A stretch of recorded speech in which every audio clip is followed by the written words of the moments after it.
I want to get it done before we left. Guess what? Those are the three people.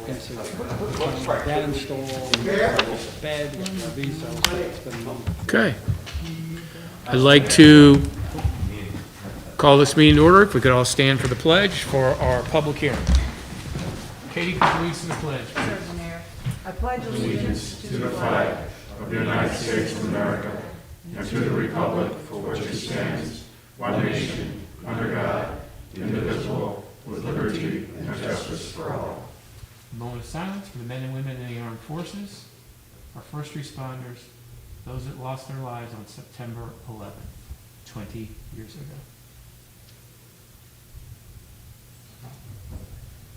Thank you.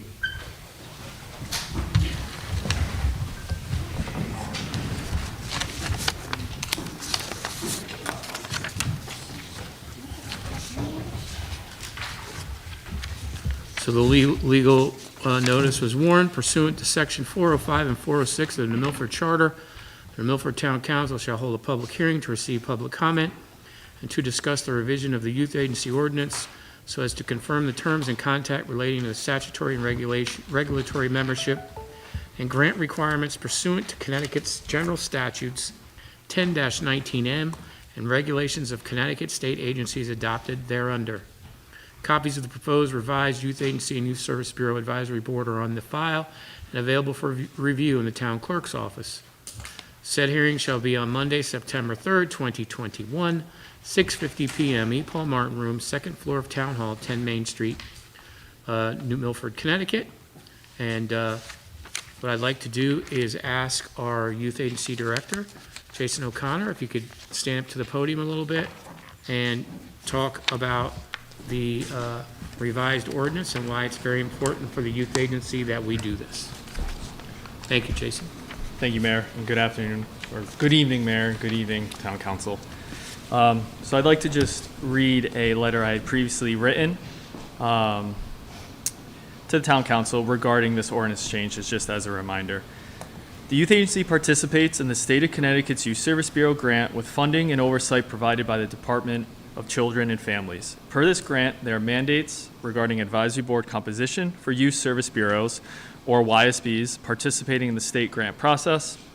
By revising the Youth Agency's town ordinance, it allows the New Milford Youth Agency, our youth service bureau in town here, to be compliant with the state statute and the DCF oversight guidelines. This proper grant compliance ensures state funds are not compromised or interrupted, and that the youth agency can continue to obtain state YSB funding for youth programming, including youth employment, pro-social and leadership opportunities, social emotional development, and additionally for our expansion of counseling services and mental health programming. Essentially, again, this grant just allows us to stay under state compliance and pursue what the youth agency does, as well as expand our programming. Thank you, Mayor. Thank you, Jason. I'd like to ask.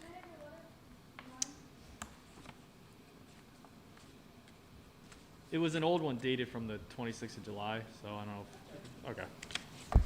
And that was already given to the town council when we were talking about setting up the public hearing. And do we have anyone from the public that would like to come up to the podium and express their comments on the youth agency revision of sections 405, 406? Emily, are you here to speak about the ordinance? She's not here. Emily Harvey? No. Okay. I think, Walter, she's probably going to be for town council, I believe. Okay, do we have any questions from the town council concerning the ordinance? We talked about that to put this on the agenda. Seeing if there isn't any, I'd like to entertain a motion to close our public hearing. Close from Councilman Bear. Do I have a second? Any discussion? All those in favor? Aye. Opposed? Any abstentions? This meeting is now closed. We will have our regular town council meeting at 7 p.m. Thank you, everybody.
Perfect.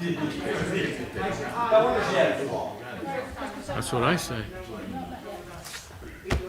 Thank you. We can all rise for the pledge. At our town council meeting, Mr. Esposito, would you lead us in the pledge? I pledge allegiance to the flag of the United States of America and to the republic for which it stands, one nation, under God, indivisible, with liberty and justice for all. Have a moment of silence for the men and women in the armed forces, our first responders, to Connecticut Police Sergeant Brian Mole, who died in service, and remember those that have passed and their families 9/11 20 years ago.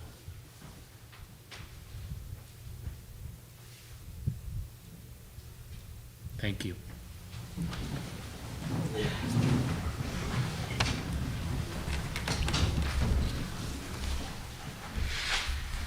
Walter?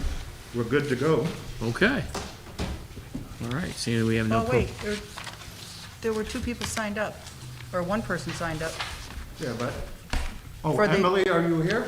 Oh, Emily, I called before, I didn't see you, I'm sorry. Okay. Emily, please come down, I apologize. Pardon? at the Right podium. there. Like me? Here? At the podium.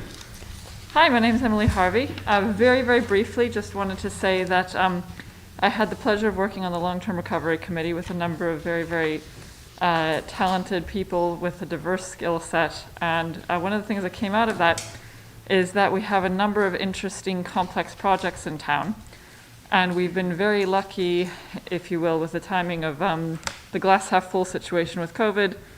The glass half full situation view of COVID is that with what's happened post hoc with funding becoming available, we have a rare opportunity to grasp the nettle of investing in some fairly chunky projects that could be game changing for the community. So all I wanted to say is that it makes a ton of sense with some of the funds that are coming available to do the quick wins. Makes a lot of sense, but I would invite the council to be brave and invest and look to invest in some of the long-term projects that are complex and grasp the nettle, if you will, to look for possibly complex funding sources and encourage local residents who I think would step up to the game to help with that and, you know, share the love of the effort of trying to make that happen. I know there's a number of things that have been going on and people have put a lot of time into them. A couple that came out of the Long-Term Recovery Committee that come to mind are things like the riverfront renewal projects, anything around brownfield redevelopment, vocational education I know is a hot topic for a lot of people. So I'd simply put out there that there are folks in the community like myself who think we have a possibly once in a generation opportunity to do something here. And there's likely to be ways to make the funds that are becoming available at a federal level jive nicely hand in glove with some of the things that the town's cared about for a long time that are tricky. But I think this might be the time to do it and really affect change. That's all I wanted to say. Thank you, Emily. Thank you. Thank you. Do we have anybody else? Now we're good to go. Okay. All right, Katie? Okay, yes, Mayor, I'd like to suspend the rules to add an item to our consent agenda, item 3F, has to do with the sustainability funding that we have. We have someone who's applied. Second. We have a motion and a second. Any discussion on the motion? All those in favor? Aye. Oppose? Any abstentions? Thank you. Okay. Katie? So I'd like to move to accept the consent agenda, item 3A through F, as in Frank. And just the ones I would read out, as there's the meeting minutes, you all have that in front of you, the tax collector. Personnel department was requesting permission to accept some, from the Congregational Church, 2 filing cabinets, used filing cabinets. They have a value of about $800. Parks and Rec, they request permission to accept a donation of $750 from the Living Stones Community Church. And they are requesting that the donations be put into the Recreation Revenue Account. These donations are for 2021 New Milford Parks and Rec, 8-mile and 5K road races. The item E for the New Milford Police Department requests the permission to accept a donation of $4,450 from Iron Law Motorcycle Club of New Milford. The donation is specifically to be applied to the police department's cadet program. And item F is to accept to approve a $500 payout to someone who has applied to the Sustainability Fund, someone in need. So that's Any everything. discussion on the consent agenda? There's no second, is there a second? Second. Thank you, Walter. All those in favor? Aye. Opposed? Any abstentions? Thank you. Great. Item 4 is a fire marshal, Kevin Reynolds.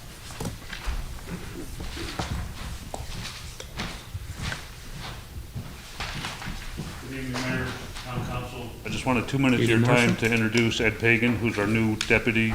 He's coming up, he's just started training. I feel he's gonna be a definite asset for this office, but I'm gonna let him fill you in on all about Ed. Thank you for your time. My name is Ed Pagan. I'm a resident of town since 2009. I have a law enforcement background, a background with Home Depot as an investigator, and been in fire service for just under 20 years. I'm also a member at Waterwitch. I'm currently going through training right now up at Rock Hill for fire investigation and eventually code, and I'm looking forward to working with the town and enjoying a long stay with the town as well. Thank you for your time. Thank you, Ed. You're welcome. Welcome, Ed. Thank you. Thank you.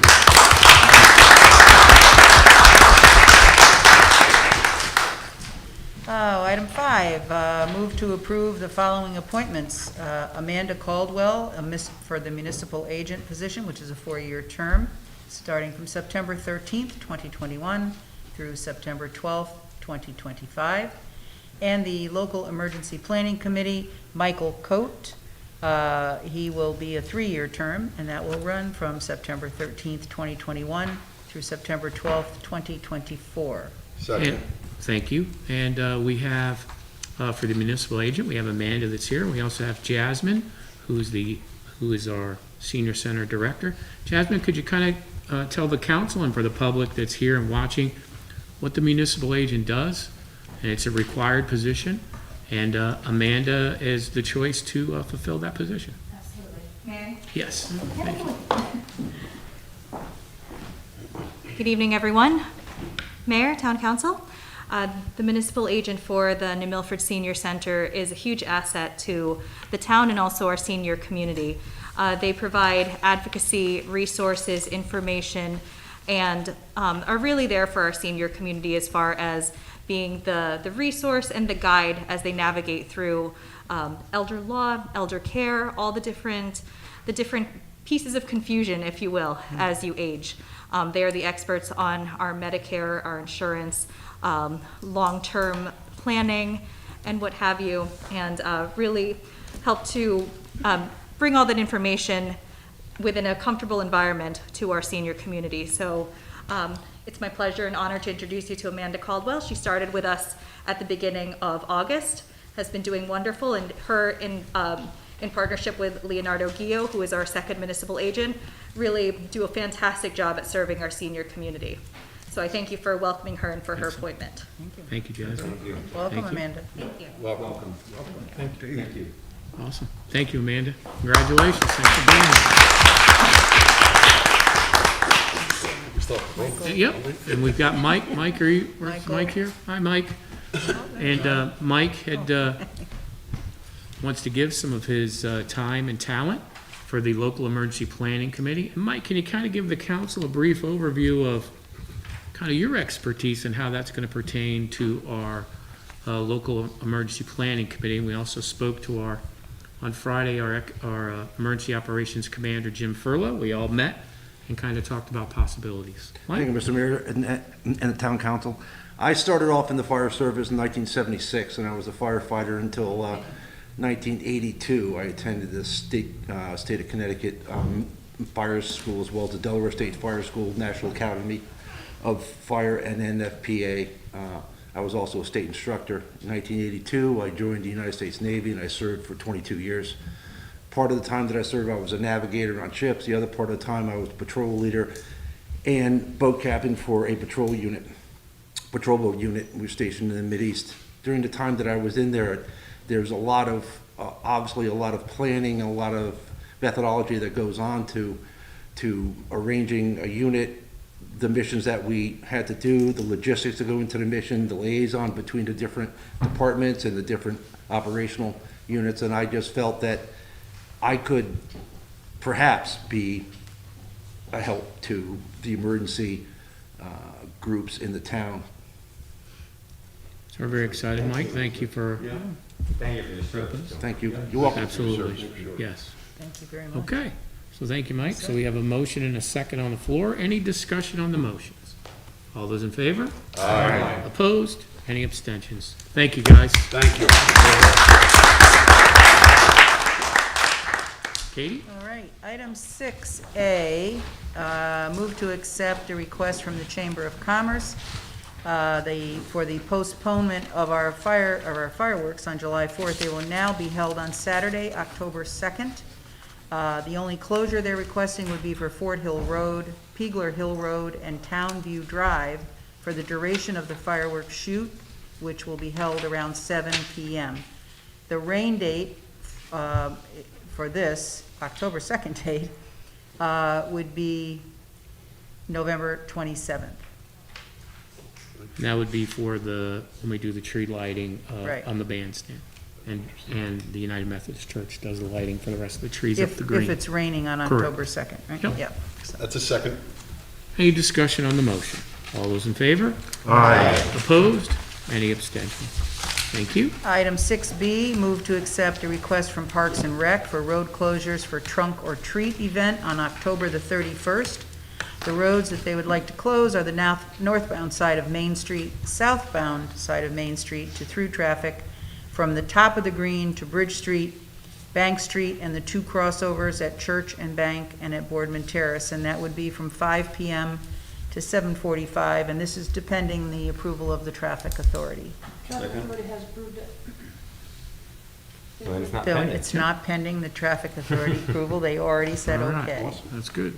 Thank you, Stephanie. Second. And we have a second from Chris. Any discussion on the motion? All those in favor? Aye. Opposed?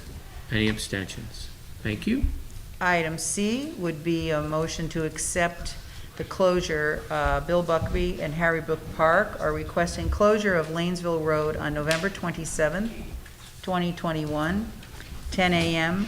to 12 p.m. for the Run Santa Run. And is this pending traffic authority approval? Okay. Pending traffic authority approval. Second. Any discussion on the motion? All those in favor? Aye. Opposed? Any abstentions? And Thank the you. following item, D, move to accept the road closure for the Ostomy Awareness Foundation Riverfest. They're having this race at the time of Riverfest. They would like the road closure of Youngsfield Road, Boardman Road, and Housatonic Avenue on October 2nd, 2021, from 4 p.m. to 7 p.m. for their 5K race. And this is already This been does have approved. traffic authority approval. Yep. Yes. Second. Okay. Mary And Jane? we have a second, and we have Mayor Furman is here. Mayor? I just wanted to introduce, most of you know Deborah Rose from her past life as Hey, the Deb. editor of the Spectrum and with the News Times. And now is a fabulous poet and photographer. Amazing. On social media. Thank you, Deborah. We're just seeing that part now. And so Deborah approached Riverfest and inquired if we would want to co-host together a 5K road race.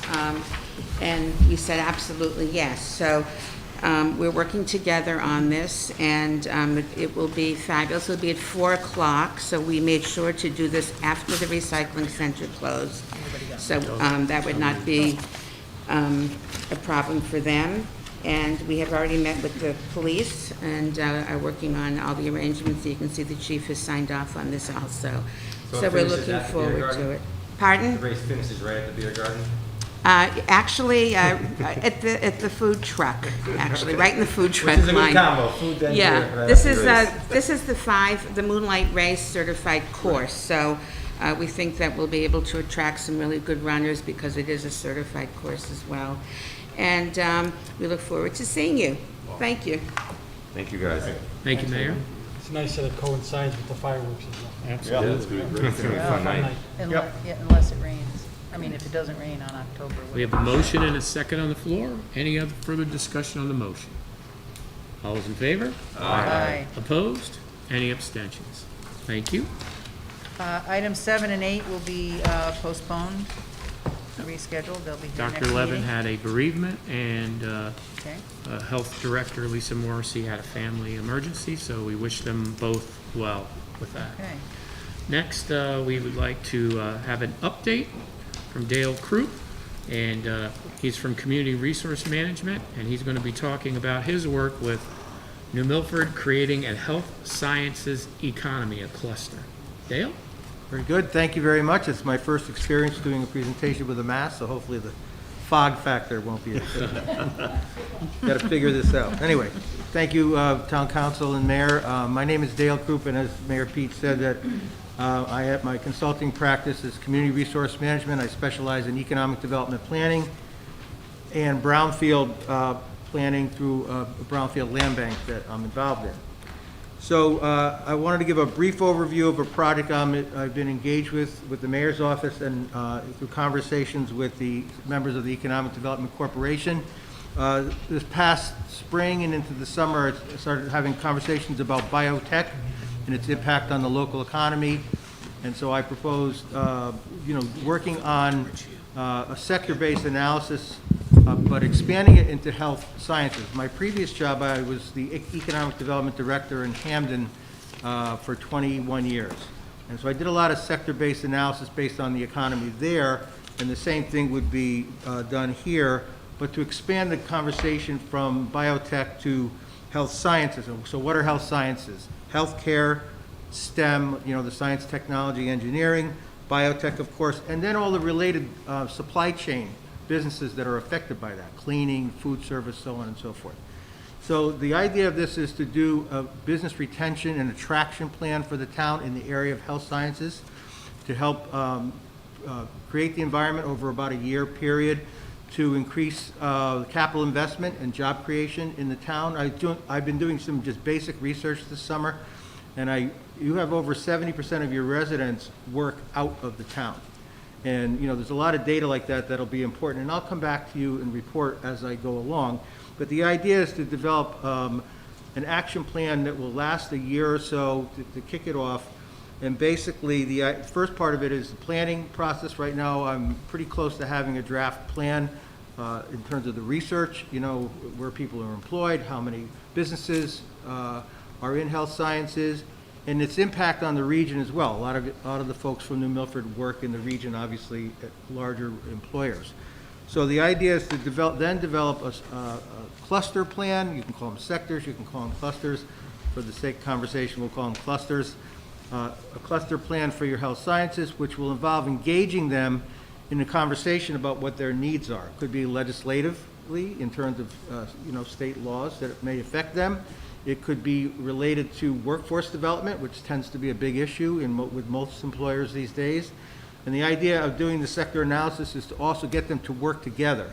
So this will be a combination of live and virtual meetings over the course of a year, engage with members of the town and the commission, the corporation, to talk to the larger employers and even the smaller, let's say, doctor's offices. And what makes their job hard or easy, what would make them able to grow, and then lastly, how can we attract more of it so there'd be more businesses coming to town and investing in capital investment. Healthcare, I haven't looked at your personal declarations. I'll probably talk to your assessor at some point, but healthcare is like could have a huge impact in terms of tax revenue if you, just one MRI machine, $2 million,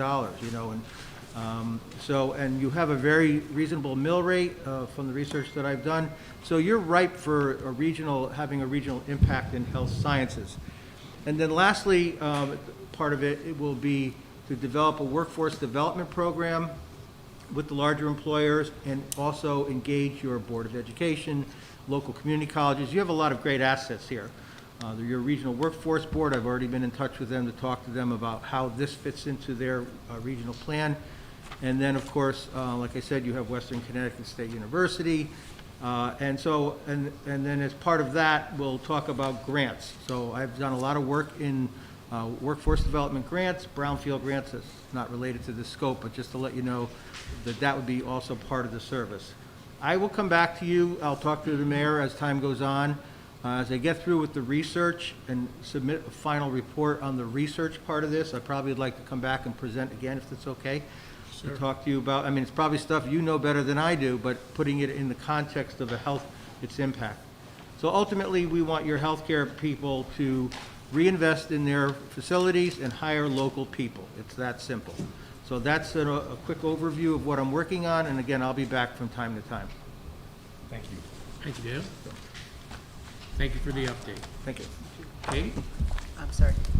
Had something from Attorney Pello there. Yes, so after that, Mayor, are your comments? Thank you, Katie. As Dr. Levin and our Health Director, Lisa Morrissey, are not here this evening, I'd like to start just some COVID statistics as we do every town council, and this is by no means how many people are currently infected with COVID, but is in totality since March of actually 2 years now. Oh, not March of last year. Right. So the state of Connecticut is at 345,284. Litchfield County is at 14,026, which was up 44 from Friday. Hospitalizations for the entire county of Litchfield is at 7, which was down 1 from Friday. New Milford is at 2,592, which is up 5 cases from Friday. We continue to offer vaccinations at our clinic on Wednesdays from 4 p.m. to 5:30 p.m. And we do have all 3 different vaccines, whether it be Johnson & Johnson, Moderna, or Pfizer. We have all 3. We also are offering COVID testing at Pettibone on Mondays and Wednesdays from 9 a.m. to 10:30 a.m. And we ask for you to make it a simpler process for those that are volunteers to register at www.milford.org. On the top red banner is a place where you can click to register. You register that, it gives you a barcode, which makes it much easier, right, Katie? Absolutely. To go through the system. We also need, especially with the vaccine clinics, we have an army of volunteers, but this has been now quite some time for our volunteer base to continue to do the vaccines. We're also going to be offering booster shots. Right now, those that are immune compromised can get a booster shot there. And then right now, tentatively, September 20th is the day that anyone that's been vaccinated could get the booster shot if they so choose. We'll have more information as that becomes closer to the time frame, but that's tentative what it is. But that takes resources. So we continue to ask for those that can spend a little time at the clinic to volunteer. We're asking that you do so. And for those that are watching, if you could go to email nmvolunteers@newmilford.org. And that way, Katie actually would get that, and we'd love to have more people help us volunteer as we continue to go through this process. We're also hearing at some point in time, tentatively now, during late fall, could be early winter, that the ages from 2 to 11 would be able to get vaccinated at some point. And if that's the case too, there'll be more need for our volunteer base to continue on. Our vaccine rates as of September 9th, and this is a 7 to 10 day look back, but this is the most current numbers we have from the state. In New Milford is 19,238 residents, which is 71.77% that's gotten at least their first dose, which is truly amazing for the town. Fully vaccinated is at 17,911, which is 66.82%. I ask those that choose to get vaccinated to please do so. This is the way we can crush this virus. For those that need their booster shots that are immune compromised, please, as we talked about before, you can get your booster shot. Again, go to www.milford.org and click to register. And then, as I said again, on the 20th, those that have been vaccinated that want a booster shot, from what we're being told so far today, as of today, you'll be able to get your booster shot then. And we do Katie? accept walk-ins. If you, Yep. you just decide tomorrow or Wednesday rather that you should be getting that booster, just walk in 4 to 7. Well, no, I think we're 4 to 5:30 this week, but just come around 4 o'clock. Excellent. Next is roads. We continue with our road program. We're wrapping it up as I believe by the end of the month, and Jack is here. Roads that we've completed so far are West Street, Dorset Drive, North Valley Road, Burnham Road, Vista Drive, White Swan, Gregory, Woodridge. The drainage work's been completed on Dorset, North Valley, Vista, White Swan, Gregory, New Preston, Sawyer Hill. Chip sealing completed on Dawns Road, Heacock Lane, Mallets Lane, Upper Mallets, Wantonock Drive, skim paving, we're gonna be doing Connolly and Outlook. And right now, currently, work in progress is Station Road, Browns Ford, just about done, right, Jack? Long Mountain Road, the top piece, River Road, Sawyer Hill, New Preston Hill, Riverview, and Jotham Roads. So those are all in process, and we're looking to get those done by the first week in November. And this is all weather dependent. So if we have a rainy spot, that may push it back a little bit. But I want to thank you, Jack, to your team, and to our contractors. We continue to do this work. And Jack, I believe once we're completed with this work, we'll have done over 62 miles of some form of road work within town. Yep. And our goal is to hit at least the road system here, everybody's road, within 8 years to turn it around. So thank you, Jack, to your team. We continue to work on our library construction, and that was with the great help of our town council here, our Board of Finance, our referendum that we had on this. And Katie and I meet with the whole team on Thursdays, and we're still on time, still on budget to have this completed, third week of January. It's going to be the state-of-the-art library. There's a great article by the News Times on the wonderful community rooms that will be available in the library, 21st century technology in there, as well as books. And it'll just be a wonderful resource and asset for our town, and also a driver, a destination point to our downtown. Also roofs. Right now, we're in a little bit of a delay because of the supply chain for the metals. We're looking at the middle of October at the last municipal building committee. Dean Petroselli, our architect, was telling us that we were looking to do some staging on the high school roof and on the town hall. We'll start seeing some staging for that. The goal is still to get the high school roof completed by the end of the year. We thought it might have been longer, but with the help of Superintendent DeCorpo and her facilities team, looks like something we're still going to be able to get done this year. When it comes to the Milford Police Department, I want to thank Chief Ceruto, as the cadets are over 30 members strong, so congratulations to our young men and women that are in the cadet program. And he's unveiling a Citizen Academy. So if you're interested in that, for those 21 years or older, want to learn more about law enforcement, how things work, they're starting a Citizen Academy. It's an 8-week program. It's going to be one night a week from 6 to 8 p.m. And as I said, you must be 21 years or older. We'll be pushing out more information on that, but if you'd be interested in being in the Citizens Academy, that'd be a wonderful endeavor for you. As far as traffic and bus safety, I know the chief has put out additional patrols when it comes to speeding. We've given out many tickets now when it comes to bus safety. Again, I cannot stress enough that if a bus is stopped and the red lights are on, you are to stop. The only way that you don't stop is if you're going in the opposite direction and there is a median or an impediment between you and the other lanes. If not, you must stop and obey the laws. I know the chief and the police department is a no tolerance for that, for the safety of our kids and our bus drivers, that we are going to be very vigilant with that. And speaking with School Board Chairman Wendy Fallback, Superintendent Corpo, as we all know, there's a national bus shortage of bus drivers. So we did have some issues with some of our buses due to drivers not being available. They're working through those problems, and the superintendent and the chairman wanted to continue to emphasize, they're continuing to please be patient as they're going through this process. This is a national issue, and they're still working as hard as they can to try and squeak out some of these issues with buses, but they need to let everyone know that this is a continuing process.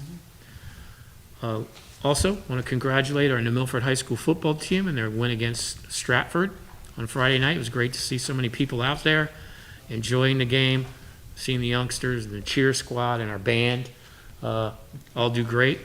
Also, congratulations to the band as they won their competition on Saturday night. Yeah. And as we all know, they're 3-time state champs, so congratulations to Director Sizdick and all those wonderful kids in the band. Also want to thank, we had our 9/11 memorial, 20th year on Saturday, And I just wanted to thank the chairman of the 9/11 committee, Chairman Dan Sullivan, and the committee, which was Tammy Reardon, Commander Jeff McBriarty, Councilman Bear, Pat McGuire, and Corey Linder for all of their efforts in just a very special service. I want to thank Commander retired Mike Erickson from the Navy, American Legion Commander McBriarty, VFW Commander Delancey for their flag presentation. I want to thank Representative Buckby, Representative Callahan, Congresswoman Hayes, and special guest retired New Milford Police Department, Rich Miller, for their inspiring words. And I can't thank Mr. Miller for his very inspiring words as he was there at Ground Zero. Also want to thank Reverend Disdick for the invocation, and also a wonderful presentation by Holly McCurry when she was singing the national anthem. That was amazing. Pat McGuire, as always, does a wonderful job on the bagpipes. And then the St. Francis Xavier Choir sung God Bless America. And also can't thank our first responders, our police, our fire, our ambulance, our veterans, our scouts, our cadets, Knights of Columbus, for their service, not only at that particular day to honor those that were lost, but each and every day for what they do for our community. We can't thank them enough for that. Also, last week, as we celebrate our diversity and our heritages here, we flew the Brazilian flag for their independence, and wanted to thank Maria, to actually there to help us raise that flag, so thank you. Also want to thank Don and Patricia Clady. If you go downstairs, they gave us some of their 9/11 collection for the public to view when they come into Town Hall. I want to thank Don and Patricia for that. Also, the New Milford High School tennis courts are pretty much complete now. We used town surplus funding with your approval and Board of Finance approval to get those tennis courts that were in sore need of repaired. So it's going to be great not only for our high school kids, but for our residents to use those tennis courts. And they'll have pickleball. And pickleball. Pickleball things on there, Katie. Okay, Just want to make sure. Not that I play it. Right. Just ask. Also, for those, we're on September 19th, Ivana Butera, who's our social services director, the social services team, are going to have a walk a mile for a meal. That's to benefit the food bank. So if you get a chance, it starts at 1 p.m. at Big Y. It's a great endeavor. If you can, go put some food in a basket. And if you have the ability to do so, you can walk from Big Y up to the Congregational Church in the back and drop off the food there. So it's a very wonderful endeavor. And if you can't do that, at least you can go to Big Y and drop it off in the baskets that they have available. Also want to thank the New Milford Economic Development Corporation. Ole Karp is the chairman, as they were able to award a facade improvement grant for 60 Park Lane Road for signage there for Wee Lou Petrella, who owns Petrella Nails and Spa, Patty Bowers, who owns the New Milford Gift Shop, Romana Belikowicz, I'm probably mispronouncing her last name, with Etribute Salon, and those are some wonderful businesses in New Milford, so please, if you get a chance, go in and patronize them and all of our small businesses. They're a backbone here in New Milford.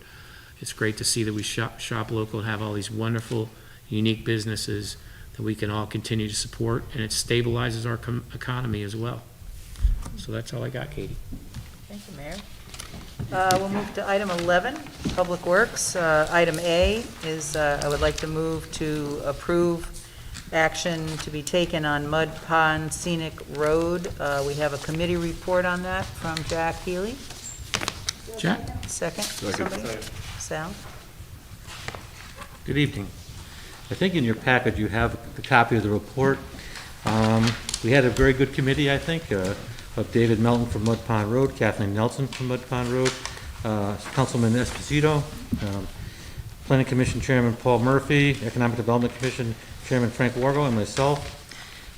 We did a review of the design that was proposed for Mud Pond Road Bridge. There were 5 points at the end of our meetings, and the first one was Kathleen Nelson wanted it to be noted that she had concerns about the width of the bridge, and safety concerns about the narrowness of the road going in and going out, but the bridge was actually wider. Just so that you know, the width of the bridge is dictated to us by the state. We have state funding on that bridge as opposed to self-funded bridges. The second thing was the design originally called for asphalt pavement on the bridge deck. Obviously, it's not in keeping with the gravel road that was there.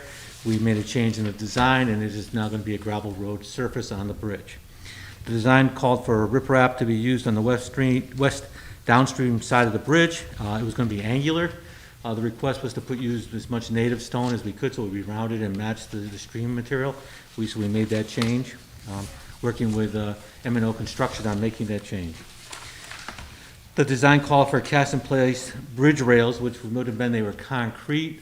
We didn't feel that was in keeping with the design of the bridges in that area. So within the design parameters and what we were allowed to do within the design criteria, we are now putting wooden transitions and wooden rails on the bridge. And each of the members got to see a mock-up of this, so this was something that we did. And the last one, the contractor was also requested to take steps to prevent the spread of mugwort. This included not bringing in screened topsoil, reusing native soils from the site, and the contractor taking steps to not spread mugwort infested soils adjacent to the bridge or other parts of the construction project. We are working with Mel on that also. So those were the recommendations. We have incorporated those into our design, and I think I hope you're aware that the bridge is actually under construction currently. Even with the rain and the flooding that occurred, and the beaver dam letting go, it set them back about 1 week, but they were behind a week anyway because of the lack of rebar. So I don't think we really lost much time. It's just inconvenient for them. They had to do work over again, and some of the materials flowed downstream. We had to remove. They had to go down and retrieve it from people's backyards. So, but I believe at this point everything is back and going, and tomorrow we'll have our bi-weekly meeting. Entertain a motion to accept. Oh, could I just have a question? Okay, Katie? Sorry. Jack, so both sides of the discussion, as it were, before this, they're happy? They've come to compromise? My understanding is that we all came out happy out of it. It was a compromise. I thought it was a good process myself. Councilman Esposito was a member of the committee, so. It was a great process. Everybody got to express their concerns. Everybody's concerns were addressed. I know one of the concerns from Kathleen was also not having a solid rail there because of the flooding that potentially could happen. She wanted a wooden rail so that the water could come up and over under the rail and go across the bridge without impacting the bridge, which everybody agreed wholeheartedly. We didn't want that bridge to be affected by any larger floods potentially in the future. But I think everybody was satisfied. Great. Good job. Dave? Related but not specific. That's at our meeting here in June 28th, we discussed the Long Mountain Road Committee. So I'm assuming the cycle will come to establish that shortly. On Wednesday night, there is a Zoom meeting for the residents of Long Mountain Road. They are required to select 2 members who live on the road. Okay. So we do that by Zoom meeting, and that's scheduled for Wednesday night. What time? 6:30. I can send you, if you want, I can send the council the Zoom connection if you'd like. Because you expressed some safety concerns on that road. I'll send it out tomorrow. Okay, thank you. Chris? Jack, any of the material changes, wooden transitions, et cetera, will that affect the lifetime, the life expectancy of the structure at all? No. Okay. No, there's different designs you can use, and what I did is I went and took pictures of bridges around the county, and we looked at several of the designs that have been, in fact, some of the ones that I did in Litchfield before I left. So, no, the materials, they're really just the guide rails, and it's more of a aesthetic than the actual structure itself is the same. Okay, all right, great, thank you. Any other discussion? Okay, can I have a second on the motion? We Or do. a motion? And a second? Sal, second. Sal did, thank you, Sal. All those in favor? Aye. Opposed? Any abstentions? Thank you. Okay, item 11B, move to approve the discontinuance of Old Road and transfer of said property to John and Diane Cuck. Second. Okay. So Okay, Jack, this- if we could kind of give the town council a little bit of background on how this whole process started many, many years ago and how we need to now complete it, and speaking with town attorney Randy DeBella to make this actually compliant with our processes. Yeah, if you, I did submit, I think it's in your packet, a summary. I believe Mr. Cuck is here tonight. I did talk with Mr. Cuck about this, and he asked if he would come. I assured him to come to the meeting tonight. It actually started in 1925. There's a process for discontinuing a road, and I believe it was you were a selectman board at that time. There are several layers. I know people say, well, we'll just we'll shut a road down, do this or that. There's an actual process that you must follow, and Attorney DeBella is here, and we went back and forth making sure we followed the rules. The town council, or at that time, the Board of Selectmen, has to vote to discontinue a road. And that's the actual term. You have to discontinue the road. And they warned the meeting, but they never actually took any action. Subsequent to that, though, the property was, so this road on Mountain View, there is actually a right-of-way that went down through to Paper Mill Road. Subsequent to that, the property was on paper and in town records transferred to other people. And eventually, the Cucks purchased the property. The mayor and I received a call from from Helen Leary at 22 Mountain View Avenue, who did all the research to demonstrate to us that the road had never been properly discontinued. And there were trees in the right-of-way that were leaning over a property that were dead. They're ash trees. Well, the town is responsible to make sure, once we're made aware of a hazardous tree, we have to take it down. So we did contact the Cucks, and we worked out an arrangement with them to enter the area and remove the trees. Because even though there was some question about the ownership of the property, we felt it was the right thing to do to remove the trees, prevent any danger. Working with Attorney DeBella, we went through and we checked all the information, and we found that the discontinuation never took place. So based on all of this, I am requesting that the town council take formal action, to discontinue the road and ratify the previous transfer to John and Diane Cuck of the property. And that's why Mr. Cuck is here tonight, to make sure that all of the easements and rights-of-ways that are there go along with this discontinuation. And before we entertain a motion in a second, Attorney DeBella, does this satisfy your opinion to do this way? Yes, it does. It's an administrative act. The legislative body already spoke in 1925, and essentially the Board of Selectmen simply did not do its administrative act. It's simply straightening up the record. Dave? That's not a typo. 1925? It was 1925. Was anyone there? Okay. Could we wait another 4 years just to make it an even 100 years?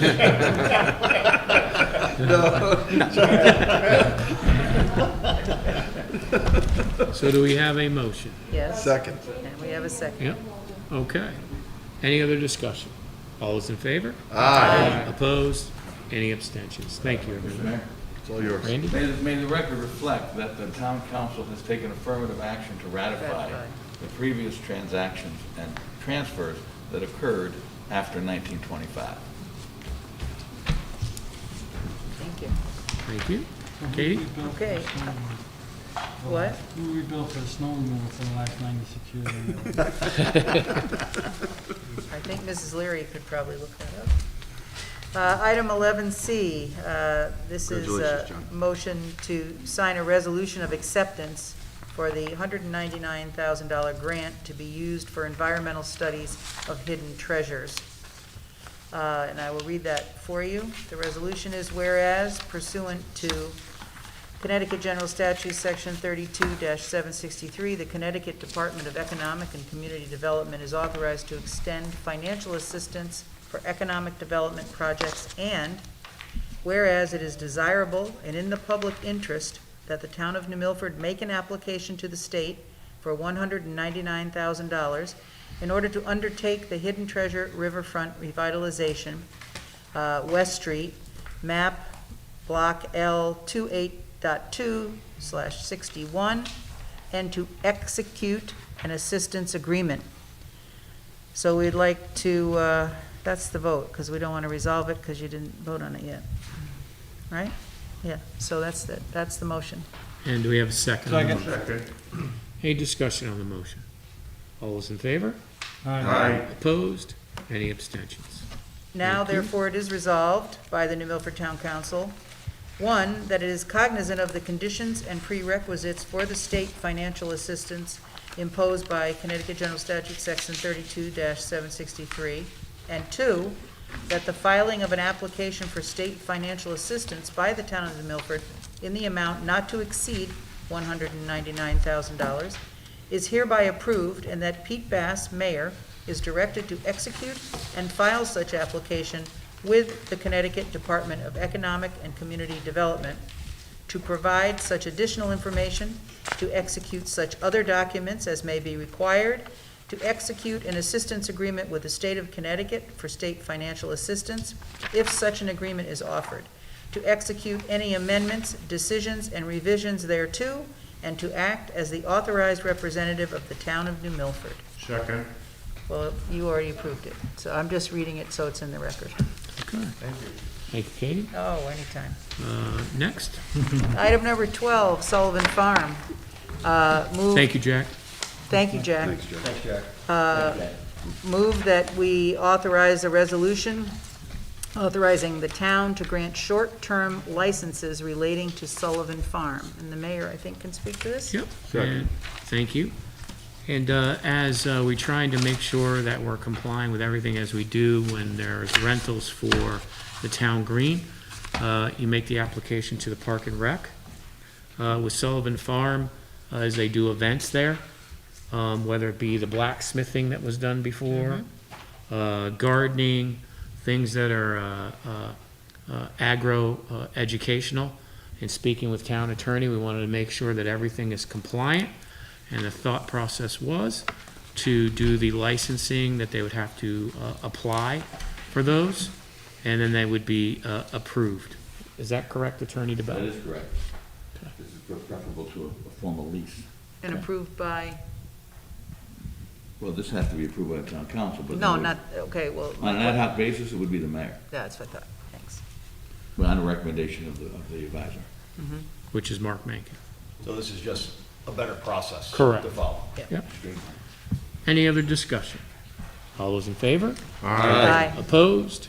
Any abstentions? Thank you. Item number 13, I'd like to move to accept the revision of the youth agency ordinance per the public hearing held September 13th at 6:50 today, Second. PM. Any discussion? All those in favor? Aye. Opposed? Any abstentions? Thank you. Mayor? Next, discussion on the American Rescue Funds. This is just a conversation as we continue to have. I wanted to update the council on some of the additional recommendations that have been brought forth via our department heads and public at large. And so far, it's kind of a summary. These are the ones so far. Our Health Department, this is to provide additional services to our town. The request from our health director was for about $240,000. Our New Milford Senior Center's Advisory Board, as we talked about at the last meeting, this was money that they gave in short order for the differential, when instead of the seniors going into the senior center to get food, actually during COVID, they were delivered, and the state could not give us the additional funding. So I'm asking for $71,137.75 to go back to the Senior Center Advisory Board, and they do wonderful things besides that. So if seniors are in need, the Advisory Board helps with that assistance. The New Milford Fire Marshal has asked for $15,900 for their backpacks. We're continuing to talk, and I'll hopefully have a number for the council at our next meeting. And this was the primary residence loan for capital repairs. We do have a and already an account for that. We put in for our steep grants every year, and it's been denied for getting those, but that is if people have a job loss or have their hours cut, or if you have a lifetime event, which makes it where you can now not get roofing done for your house, or a water heater, or septic blows, that instead of having that person not be able to make the repairs, thus making the neighborhood unstable and making that house may go into foreclosure. This way we stabilize the neighborhood and we stabilize the resident, which is what this American Relief Funding is all about. Also, generators for our senior housing, whether it be Butterbrook or it be Glen Air. There's a specific need, as we've seen during these power outages that we have with this climate change. We're seeing more and more events that do cause our grid to go down. And in doing our emergency operations plan, right now the process would be to take seniors and move them to the senior center. It would be in better stead for our seniors and our planning as we actually had generators there where they could go into their community room, let's say Butterbrook, and be housed right there. It's closer in proximity to our seniors and it's safer. Also, as the town council's approval for the workforce housing fund that we've created, some money's to be put in there. I will make the recommendation to the council at the next meeting as well. Also, economic development, workforce training and development. The opportunity to bring those that have had job loss or have had hours cut, give them the ability to be retrained. As we know, advanced manufacturing, there's a huge need for people to work. Prime example, Kimberly Clark is doing another hiring event. And Tomorrow. Yep. And Nathan, the mill manager, was saying that the difficult time they're having getting people to apply. So I think it'd be great, and that's a Fortune 100 company with great benefits and a wonderful opportunity. And they'll bring people right out of high school, he said. 30 positions. Yep. Unbelievable. Yep. 0. Also look at broadband. It's a big need, especially for those in need, and it's just like our road is now. For our businesses and for our community, you have to have broadband. You have to be able to do it. If we want to bring additional businesses, especially those in the health sciences and biotech, we have to have a state-of-the-art broadband infrastructure. We're currently working with Westcog and Verizon and Charter and all the technologies players to see about bringing that broadband to New Milford. Now, we do have Charter that is at 100 megs or more in specific areas, but we need to do more. The other one, too, is the first responder and critical worker stipends, and we were going to be coming up with some additional numbers for you there. Also, foreclosure and rental assistance. And again, that's for those that have had job loss or hours cut, and this protects the renter and also the landlord, who if they don't get rent, if they can't get rent, then they can't make their payment to their bank. And then we have that death spiral as we saw in 2008 with the Great Recession. We then began to see housing values go down because of foreclosures. And then what happens when they go down? Then people try and refinance or try to purchase. And the banks aren't going to lend on declining values. They won't. So we got to make sure that we stabilize the neighborhoods. Next is also the assistance to the arts community. Arts community here in New Milford has become a very good driver of economic vitality in New Milford. My recommendation to the town council would be for $125,000 to the arts community.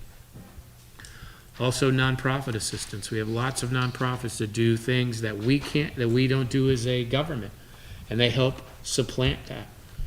We saw that during any kind of events that we have.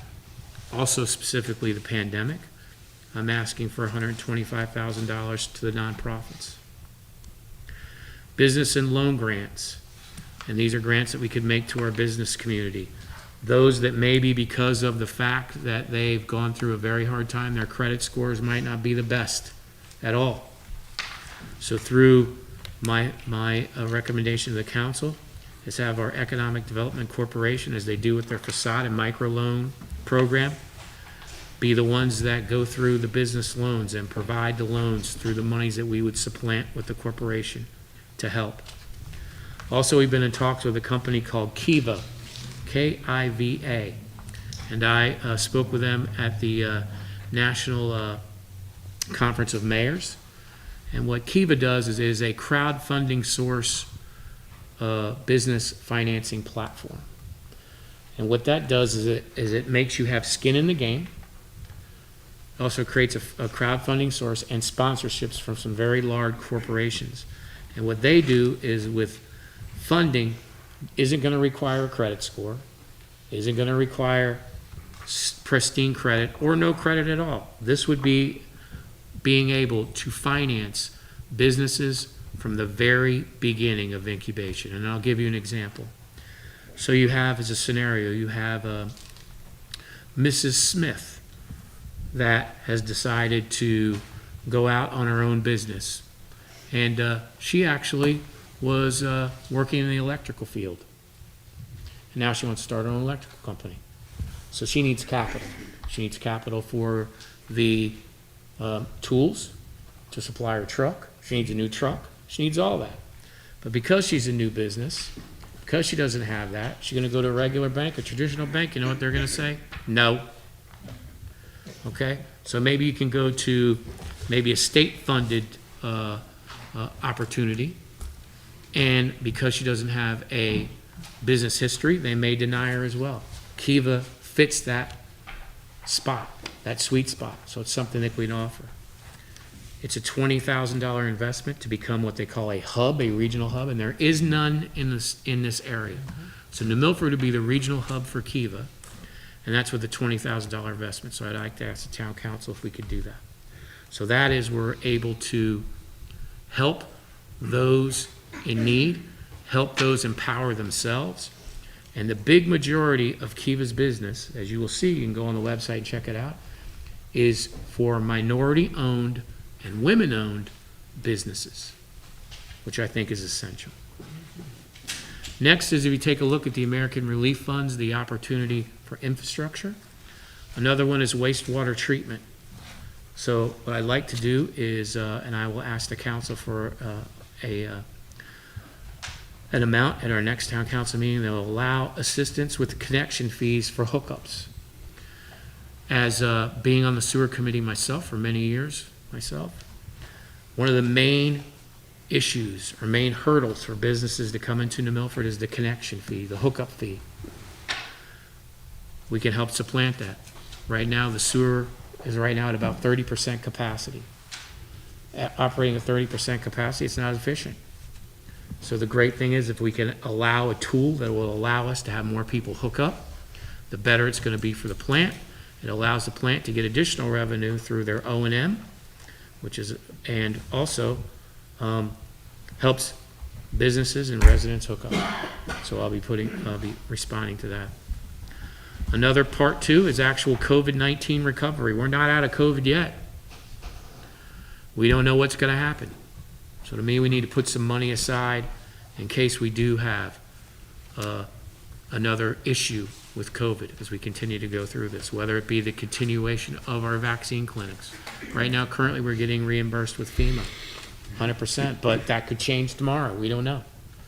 So it's better, as we did with this council, with our vision, in tandem with the Board of Education and in tandem with the Board of Finance, when we put last year monies aside on both sides of the ledger. That was a tremendous gift we gave our taxpayers in so doing that, and it helped us be a nimble town government when it came to buying PPE, computers for our kids, setting up our COVID clinics, helping out the ambulance corps. Also, one thing I'd like to do is, in speaking with our chief of police,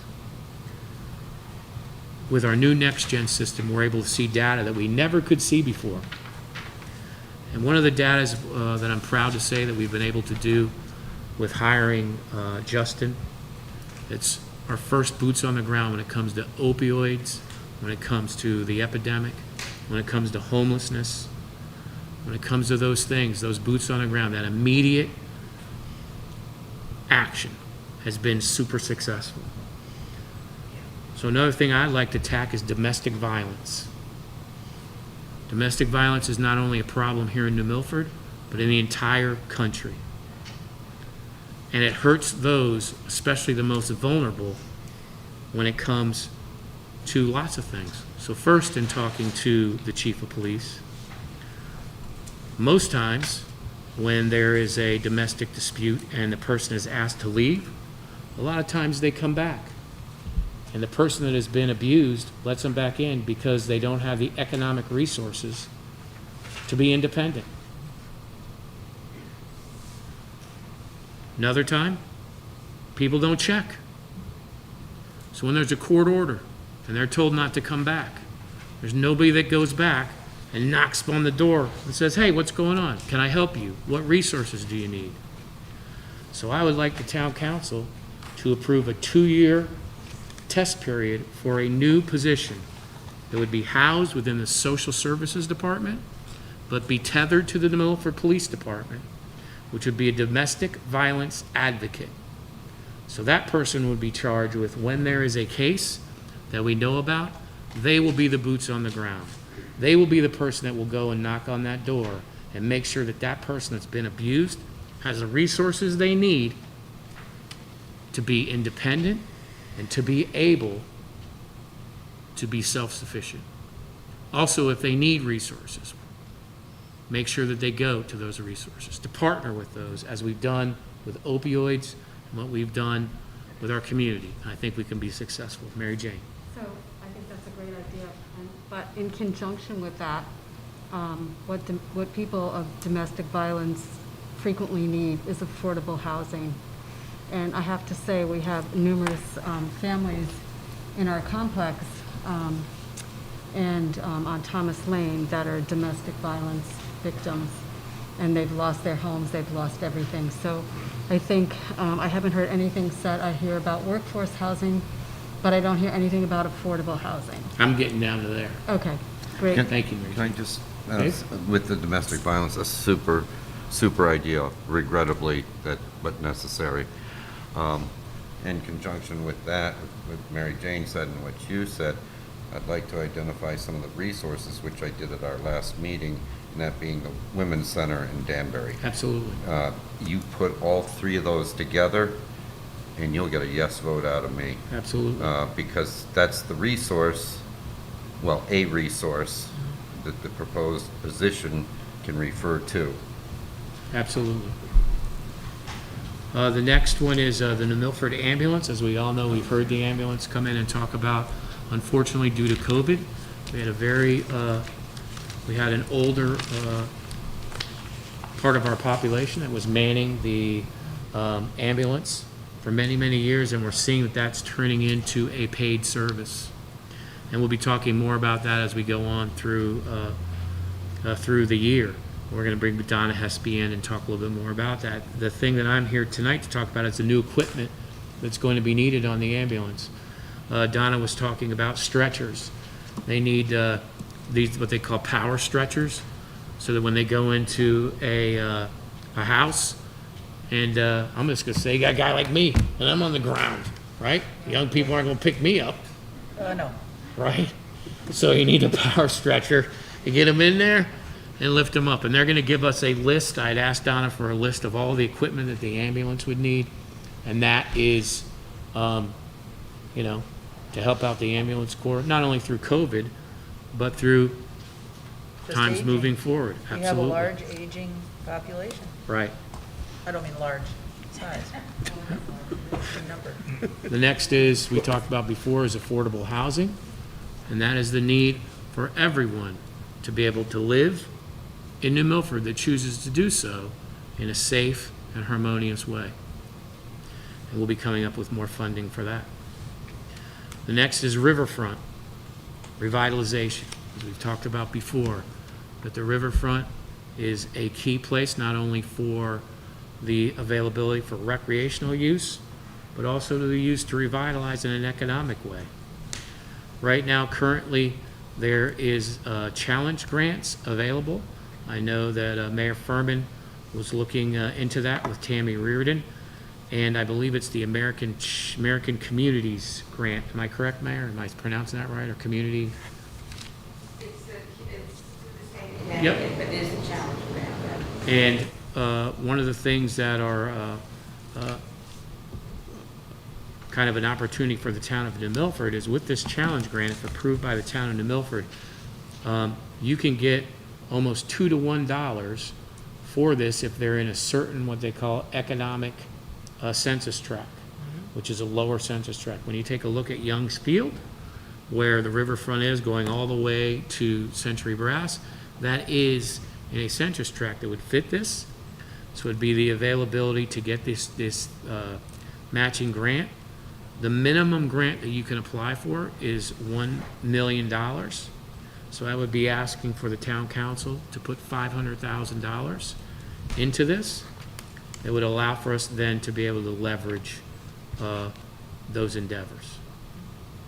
Also, we talked a little bit before about telecommunications and continuing the dialogue with all of our carriers, whether they be Verizon, AT&T, and we're looking at different types of fiber. So if you're up in Galersville, there's still patches, as we all know about, that you can't, you lose infrastructure, you lose the ability to communicate.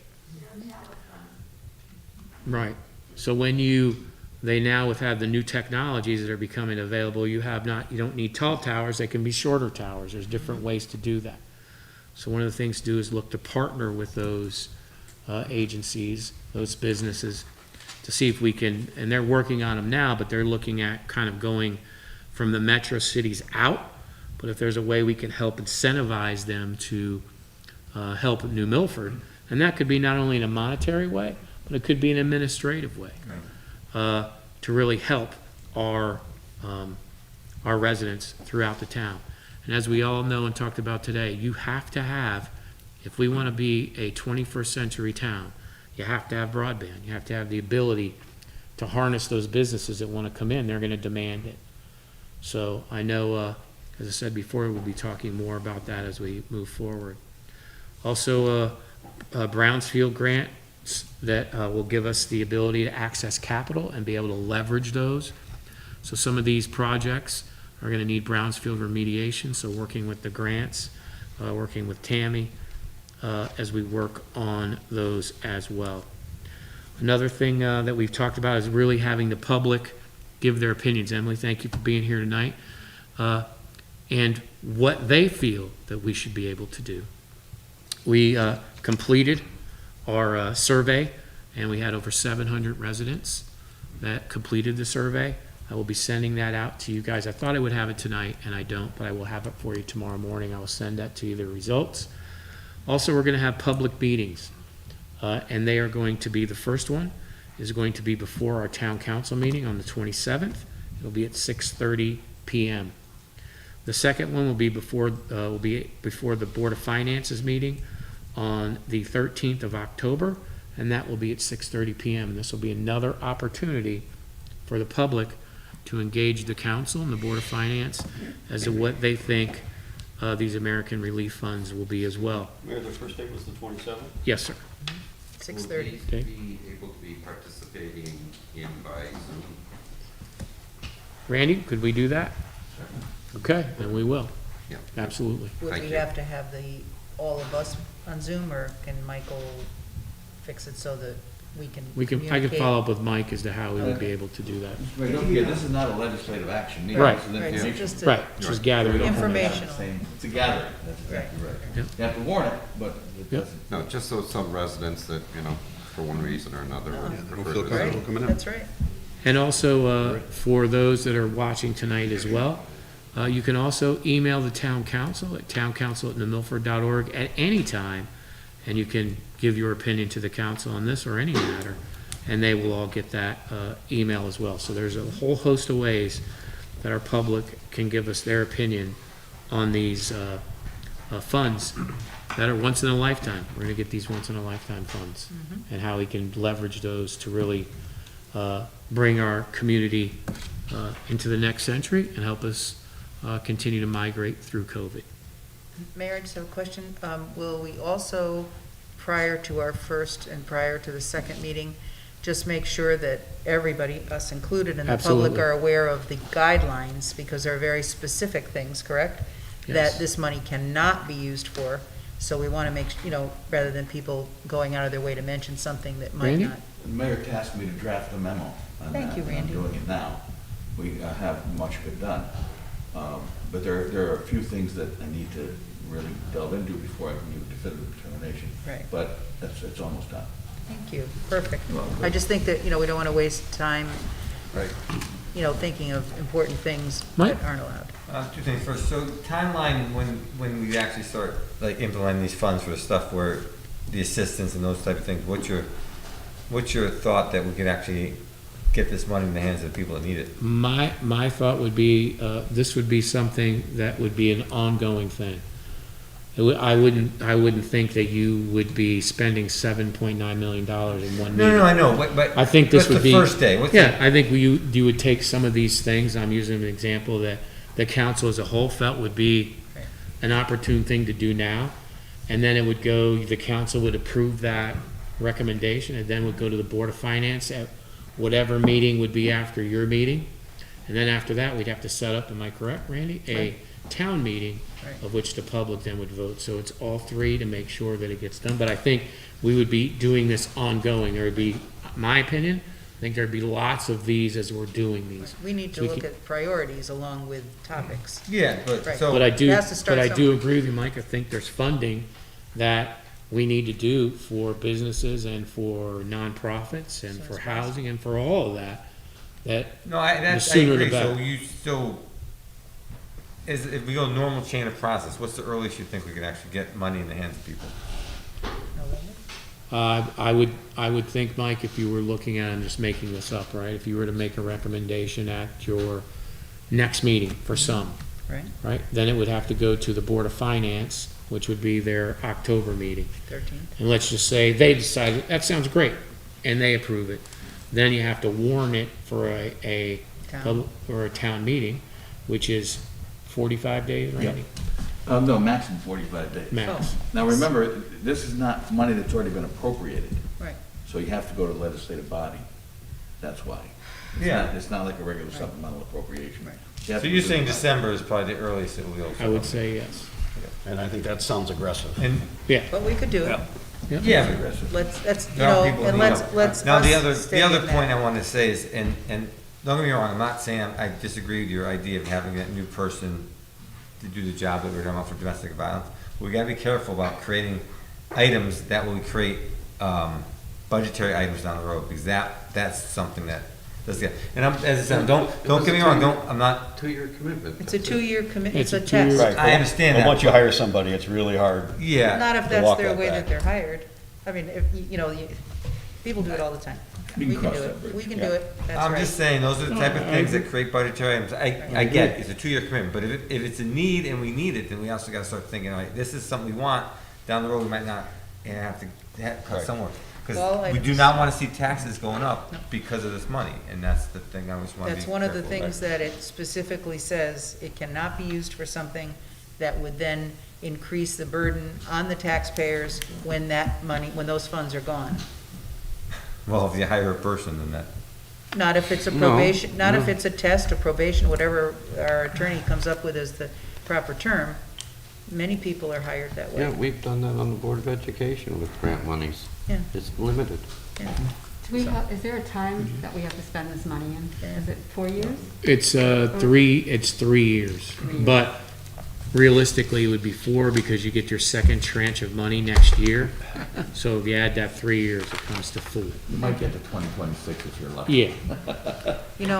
I'm just gonna put this out there, Mayor, that I think that where the information and the intelligence and the guideline knowledge, et cetera, begins is right here. And also probably Board of Finance people just as equally need to know that. Would it be prudent for us to, once you've gotten Randy's words on it and you have your list and things made up, that we have a special meeting when all we do is talk about this? Because to have a half an hour prior to a meeting on the 27th is not going to go anywhere near it. We could spend a half an hour talking about one item. So I don't know what the rest of the council feels about this, but I think we would be well-served and serving the community if we could meet as a special meeting and just talk about one topic, Absolutely. which is very important. And then maybe the Board of Finance could do the same. We could And do a joint one too, but as you said, get Pete's It's- list out there, get the So- It starts memo. with us, and so I think we should be the ones to have our head wrapped around everything. So for clarification real quick, the public meetings are for public input. Right. So we're just gonna, for those that want to hear what the public says during these meetings, please come, but that's for the public. And then the meetings that you wanna hold, I was speaking with Randy about doing a joint hearing, but Randy was really deferring us not to have a joint meeting for these type of things. Am I correct, Randy? That is correct, because they're two separate agencies Right. and separate, it's called a bicameral view. Exactly. It's not supposed to be a joint view. Social studies, I learned that. So, Randy, then it's perfectly fine for us to have a Just go off special that. meeting as our body. Absolutely. And go through the ins and outs and the yeses and the nos, the priorities, the things that, because we as a group have never really discussed this. We have the list from our survey, we'll have public input in 2 weeks. But from there, it just seems to me that we need more than 30 minutes at any Yeah. given time. Absolutely. Even if we came an hour before. Absolutely. If Pete, you could also, and I know it's hard, but put a dollar amount next to the list of items, just so we kind of get an idea where So we're. some of Yes, these, he I'm has waiting that. for kind of the Yeah, the it's not gonna be numbers, easy, yeah. but we gotta kind of get an idea Absolutely. of how much where we're And at. Mr. Mayor? Yeah, first of all, yes, I look forward to receiving the survey results. And even if the dollar amount on your list is incomplete, you know, I've been trying to write it for 2 meetings now, and I'm not that good. I know No, you're Stephanie not. gets it, but I don't. But if you would be kind enough to Absolutely. send along that. And the other thing, at the last meeting I mentioned, I did amend the first responders and critical workers to include the school personnel that were involved. I think, again, that's another way that we can show support for our education system that we always say we do. And they're out there, and it's rough. Right now, it is rough. And I'm gonna be following up with the Board of Ed chairman on that as well, as they're getting 2.5 I million know, in I know. ESSER funds I understand as that. well, so. I understand, I'll be but as speaking we with always them. say, it's one pot. And, Sometimes. you know, Absolutely. that's what I always hear, so let's make it one pot.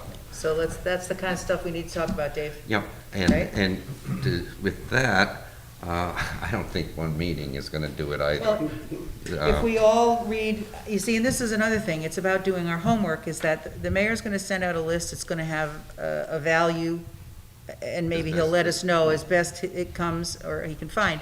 So we all need to really individually look at that and see what we think. We're gonna know what the public, 700 and some of the public have thought about it, and they'll tell us some more. But we need to sit down and really think about this. That's what we're elected to do. And as Randy said, we're the legislative body, so we gotta really know why we want what we want, and is it, A, acceptable? And then how does that jive with what our constituents, what the public says? So, yeah, I agree with you, Dave. I don't think it could be done in one, but I'd like to make sure that we all understand, if we have a special meeting, because, you know, we all don't have a lot of time, is that we really put our minds and thoughts to it and talk to people, the people who voted for us to be here. Tell us what you think. Chris? Pete, if at all possible, on a lot of these costs, especially when we're talking about equipment, what are the soft costs that go with that, say, maintenance, that's gonna be on the ongoing Absolutely. budget, that's gonna go on to the point. taxpayer, so generators and, I don't know, if power stretchers come with, Oh, you know, well, there's maintenance, oiling but- and lubing of those power stretchers. Yeah. Right. So anything like that, I think, would be important for us to know. Okay. Yeah, good point. When you talk about infrastructure, can you pay off the bond at the No. sewer? No, no, We're talking about rules, we're not no. gonna Those are the guidelines that we gotta look at, and Be very careful about that stuff. Just checking. I will just tell you that you can get away with, I mean, you could, if you determine that this is something that falls within it, they're not gonna do anything to you. I'm gonna tell you. But if you go crazy, like buy race cars, then that's gonna be a problem. Randy, is that caveat, or I'll call it that for lack of a better term, that you said, you never sent me the whole thing to look at, but is there a clause, so to speak, that at some point the state or the government could come back and take the money? Yeah, but they say it in so many words. They say it as if it's unauthorized use or unauthorized expenditure. Right, so even more And reason for us to be sure we understand. Yeah, but I'll give you guidance on that based upon the Code of Federal Regulations. Right. The problem is the code's not finished. Yeah, you told me So that's, that. Well, best we could do. You'll Yeah. help us there. Do That's we good. know when that might be finished? no. Federal Oh. government. Right now, they're working on $3.5 trillion and something else. Yeah. But, that's a good question. Yeah. Thanks, Randy. Any Great. other comments on, Mary I Jane? want to say, I like David Lawson's idea about giving the teachers additional funding. Even though they are getting some money, they are still so far behind from the budget cuts from prior years that for programs that I think it would be just a very generous, wonderful thing for us to do to show the support of the teachers. I think with all of our critical workers and our first responders and everyone that was working, even the people in Big Y, I think it's great. And I think with the resources that we'd have with the town and with the Board of Education, with their monies that they've got, I think there's a solution there for everyone. Absolutely. Great. Okay, make your lists. Anything else? Okay, next. Item 14B is discussion of the cannabis coming to New Milford. So just a brief update as the zoning commission is continuing their efforts on refining. Right now, they have in their zoning regulations medical cannabis, and their regulations are looking to kind of refine that. Am I correct, Randy? You are. This is in a state of flux right now. We, being the Connecticut Association of Municipal Attorneys, do not have a consensus on recommendations here. Some towns have already declared a moratorium. Right. Which is, kind of early. But before I give my recommendation to the zoning commission, which has asked me to do that, I really need to get more information from the legislative intent. As you know, that this was put together this is the first public act this year, and it was kind of put together in a piecemeal fashion. So right now, I'm trying to make it dovetail with our zoning regulations that we now have. But the fact is I don't want to recommend a moratorium because I think it's depriving the town of some significant potential income. So we should stay I think undecided. if you would, let me finish this work, and which you think would be easy, but this one's not an easy one, and make a recommendation. I'll let you know what the recommendation is going to be to the zoning commission. Chris? Aside from zoning, are we going to discuss other potential restrictions on where it's used and that sort of thing? As I brought up the last council, and I spoke to Randy, and it would be up to the council, but I would like to make a strong recommendation that we create an ordinance to not allow any cannabis use on any town property. And that is exquisitely within the town council's purview, because it's the control of municipal property. And- We talked about that regarding Yes. analogizing with alcohol. Yep. Right. So you have a rational basis to do that. And that would be based on the safety of our children and for our seniors, because right now, theoretically, right, cannabis use could be anywhere. Anywhere where smoking is allowed. Right. And Randy, would we need, as we did with the alcohol use in prohibition areas and all that, have an ordinance? I would put it in, it shall not be permitted on municipal property, Right. just like alcohol. Just Right. because you have an exception for events for alcohol, you don't have to have an Exactly. So exception. then the first thing to do is to create that.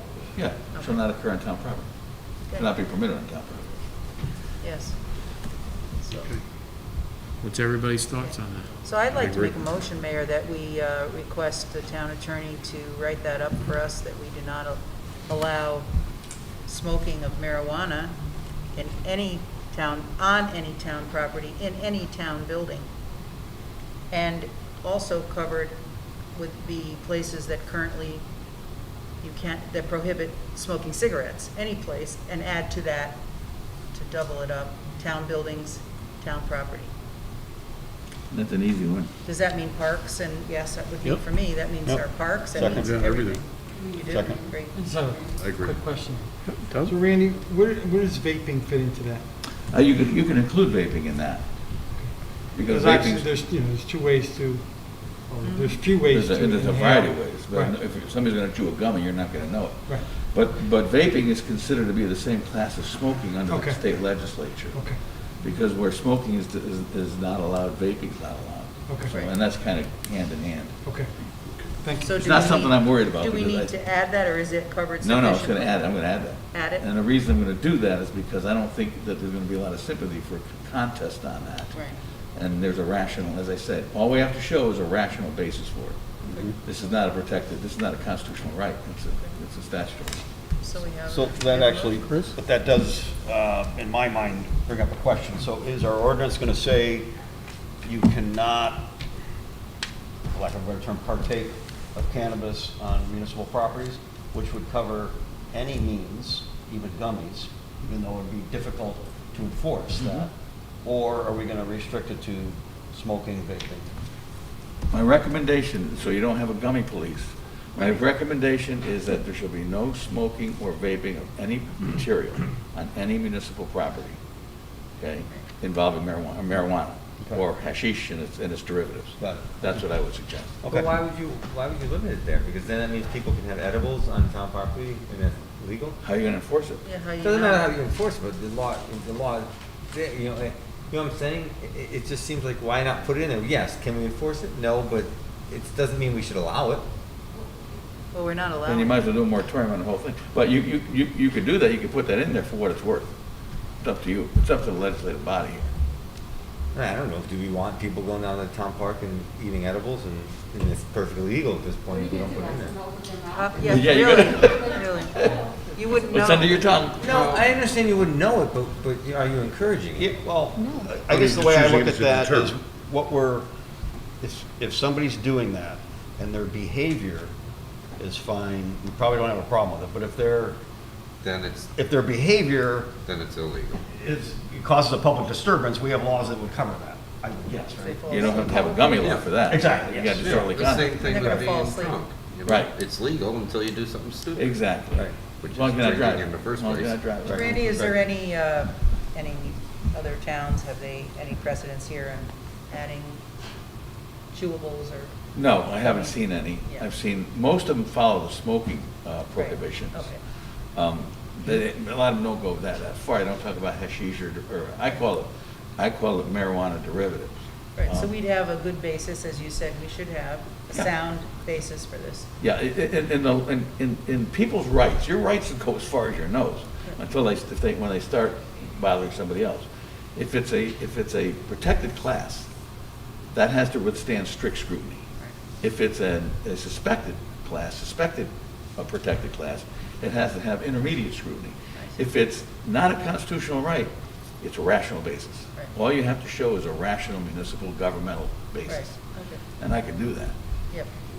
Dave? No, I was just going to say, I look forward to hearing your recommendation.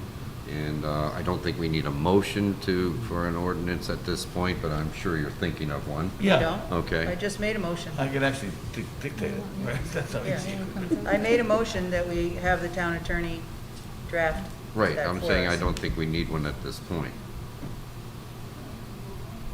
Well, the mayor already asked him to do that, didn't you? Well, we didn't vote on Yeah, it. you didn't vote on it. Right, we didn't You vote actually on don't it. vote on it. I could do it, and the mayor can prevent it. So we have a motion that would be adapted, as Randy just said, to include the vaping and all of that. Do we have a second? I think he said we don't have to vote on it. Did you want us to vote on it, Randy? You don't have to. I can draft it, and then okay, you can then- vote on it. It's not. Then Yes, fine. you can do it afterwards. Oh, we did? I'm sorry. Sorry, a second. I know I did make the motion. I thought that the mayor wanted that to start the process. If you don't need it, Are you withdrawing yours, Chris? I'll Okay. withdraw. I Thank you. withdraw. Okay.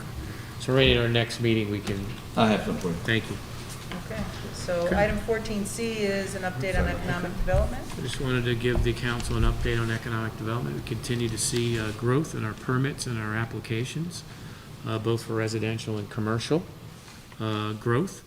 So we're pleased, even during the fall, that sometimes you see the applications drop off a little bit. And speaking with Mr. Murphy, our building inspector, that continues to show strong growth, which is good news for future pipeline for development for that. So that's good news as well.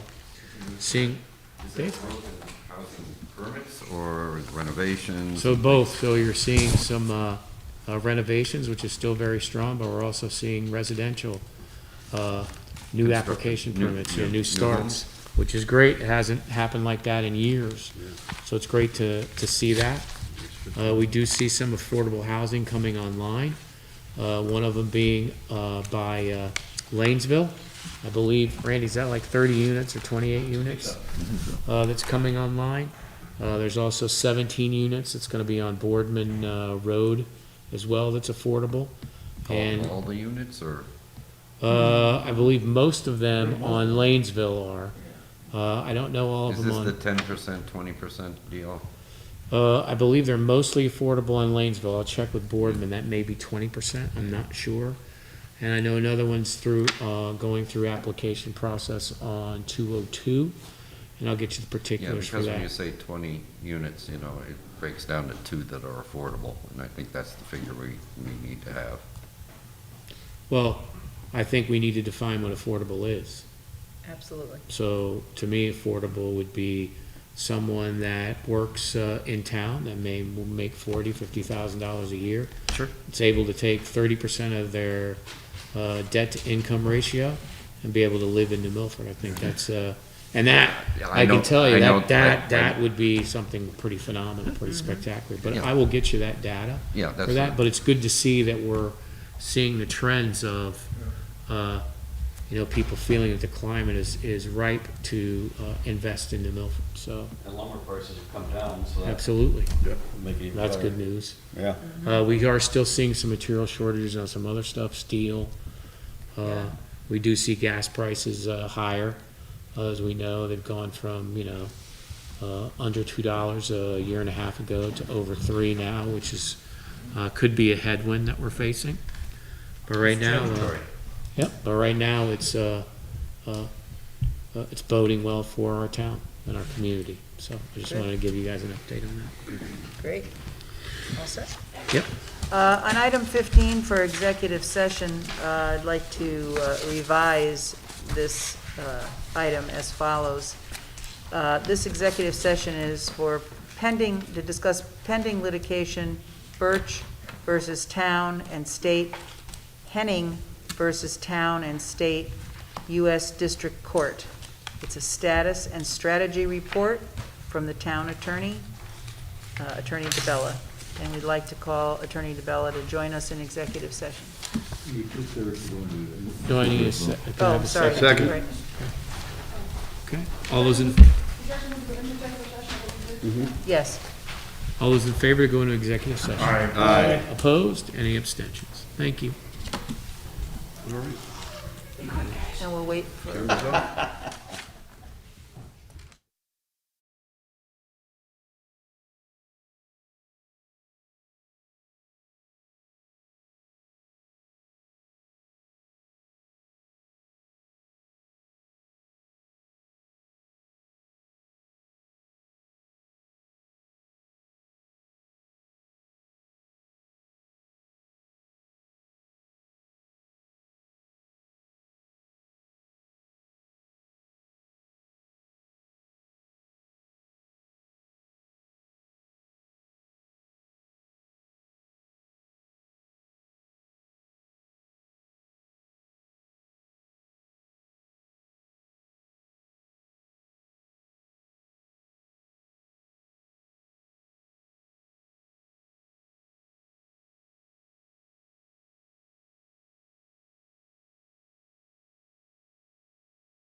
done by October. Yeah.